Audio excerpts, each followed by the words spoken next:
હવે એ વ્યક્તિને વેઇટરે કહ્યું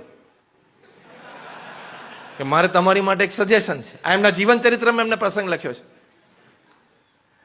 હવે આપણા જેવા એનો 1% છાંટોય ના હોય તો આપણી આંખો અને બોડી લેંગ્વેજ ને ફેશિયલ એક્સપ્રેશન કેવા ફરે. સચિનની હમ્બલનેસ, the greatness of a great man. મહાન વ્યક્તિઓની મહાનતા જુદી હોય છે, એને એટલે જે મહાન છે. બહુ નમ્રતાથી સચિને જમવાનું કોળીઓ મૂકી દીધો કે યસ પ્લીઝ.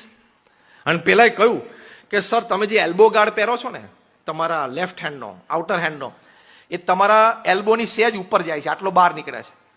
એટલે તમે જ્યારે બોલને ફૂલ હુક કરો છો, આમ વેસ્ટ હાઈ કે ચેસ્ટ હાઈ બોલ હોય એને ફૂલ હુક કરો છો, ત્યારે તમારું બેટ એ સ્ક્વેર લેગ સુધી જ ફરે છે.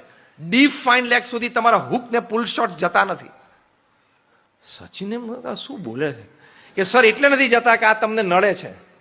તો એનું સજેશન એ છે કે આ 2 ઇંચ જે વધારે છે ને એલ્બોની બારે તમે ઓછું કરી નાખો, એલ્બોના લેવલમાં કરી નાખો, તો તમારો હાથ ફૂલ ફરશે અને ડીપ ફાઇન લેગ સુધી તમે પહોંચી શકશો. સચિન કે ધીસ ઇઝ ઇન્ટરેસ્ટિંગ. સચિને એમને થેન્ક યુ કહ્યું.